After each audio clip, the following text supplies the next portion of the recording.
आपल्यावर राष्ट्रीय महिला आयोगाच्या अध्यक्षा विजयाताई रहाटकर आहेत। ताई, तुम्ही आज राष्ट्रीय महिला आयोग आपल्या दारी या अंतर्गत जनसुनावणी घेतली। काय महिलांच्या तक्रारी आहेत, कधीपर्यंत हा सगळा निपटारा होणं आवश्यक आहे? तुम्ही प्रत्येकाच्या जिल्ह्यामध्ये जाताय, तक्रारी काय काय महिलांच्या असणार आहेत? राष्ट्रीय महिला आयोग कसं काम करतं? आज पुण्यामध्ये कमिशनचं येणं झालेलं आहे आणि राष्ट्रीय महिला आयोगाकडं ज्या पुण्यामधनं ज्या कंप्लेंट्स आलेल्या होत्या त्याची आज आम्ही इथं जनसुनवाई घेतलेली आहे, जी तयारीने घेतलेली आहे। सगळे अधिकारी संबंधित सगळे लोक ह्या जनसुनवाणीला येतात आणि मग त्या महिलेला न्याय मिळेल या पद्धतीने आम्ही प्रयत्न करतो। आमच्याकडे 35 केसेस आम्ही घेऊन आलो होतो। 35 पैकी आज 29 केसेस इथं आता काही सॉल्व झाल्या आहेत, काही पुढं गेल्या आहेत, काही सबज्युडिस झालेल्या आहेत, पण आता 29 केसेस त्याच्यामधल्या क्लोज झालेल्या आहेत। बऱ्यापैकी उत्तम परिणामकारकता याच्यामध्ये मिळते। पण यासोबतच 21 केसेस या वॉक इन कंप्लेंट्स आल्या आहेत, त्याची पण आता सुनावणी आत्ता झाली आहे। प्रामुख्याने ज्या केसेस आता इथं आल्या आहेत ह्या फॅमिली मॅटर्स आहेत, पण त्याच्यासोबतसुद्धा आता असं पण जाणवतं आहे की प्रॉपर्टीला घेऊनसुद्धा खूप मोठ्या प्रमाणामध्ये कंप्लेंट्स इथं येत आहेत आणि त्या कंप्लेंट्स बघणंसुद्धा आमचं काम आहे। आज आम्ही अशा अनेक प्रकरणांमध्ये विचार केलेला आहे। अनेकदा महिलांच्या प्रकरणामध्ये पोलीस जे आहे ते गुन्हा दाखल करण्यासाठी उशीर करतात अथवा या सगळ्या प्रक्रियेमध्ये वेळ जातो। विशेषतः तुम्ही राष्ट्रीय महिला आयोगाच्या अध्यक्ष म्हणून पोलीस प्रशासनाला नक्की काय सूचना देणार आहात किंवा काय सूचना दिलेल्या आहेत? मी असं म्हणेल की पोलिसांनी अतिशय संवेदनशीलतेनं महिलांचं म्हणणं ऐकलं पाहिजे आणि त्यांचं म्हणणं ऐकून घेऊन संवेदनशीलतेनं योग्य ते गुन्हे पण दाखल केले पाहिजेत।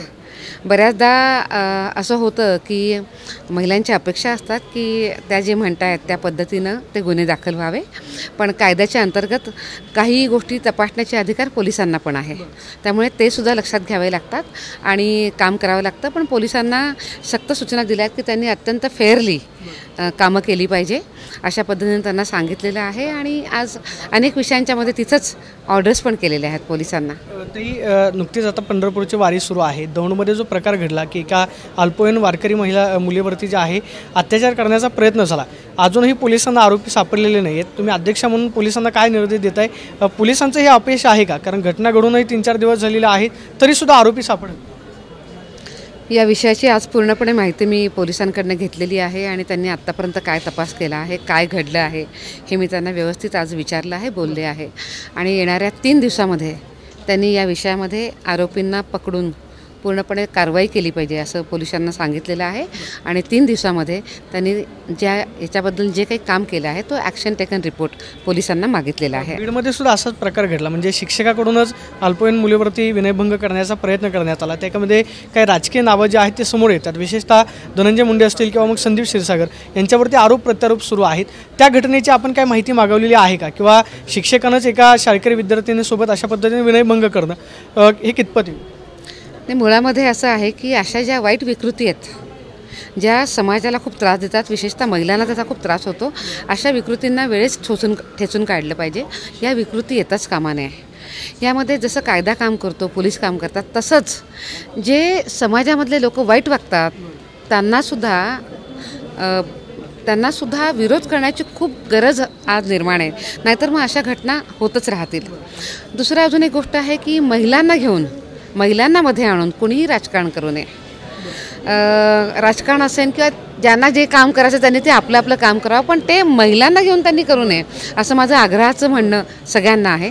त्यांनी अशा पद्धतीने काम करू नये, महिलांना सन्मानानं वागवावं, त्यांच्याकडे बघावं, त्यांना मध्ये घेऊ नये। या शिक्षकावरती कारवाई व्हावी यासाठी तुम्ही काय पाठपुरावा करणार आहात किंवा बीड जिल्हा प्रशासनाला तुम्ही त्या पद्धतीचे काय निर्देश दिलेले आहेत? या सगळ्या विषयामध्ये आता राज्य महिला आयोगाच्या अध्यक्षा पण माझ्यासोबत आहे। असे जे संवेदनशील विषय आहेत त्यामध्ये मी त्यांनासुद्धा बघायला सांगेल आणि आवश्यकता 2 कमिशन कुठेतरी काम होणं गरजेचं आहे, त्यामुळे दोघांनी केलं असं न होता काम नीट पुढे जाणं हे महत्त्वाचं आहे। त्याच्यामध्ये मी त्यांना पण बघायला सांगते आहे आणि आवश्यकता पडली तर राष्ट्रीय महिला आयोग पण त्यामध्ये लक्ष घालेल। धन्यवाद। तर या होत्या राष्ट्रीय महिला आयोगाच्या अध्यक्षा विजयाताई रहाटकर। त्यांनी सांगितलेलं आहे की बीड प्रकरणामध्ये मी राज्य महिला आयोगाला सांगेन आणि जर आवश्यकता पडली तर राष्ट्रीय महिला आयोग जो आहे त्या प्रकरणामध्ये लक्ष घालेल अशी प्रतिक्रिया विजया रहाटकरांनी दिल्यास पाहायला मिळते। Camera person Nagesh, Pradeep Kapse, TV9 Marathi, Pune.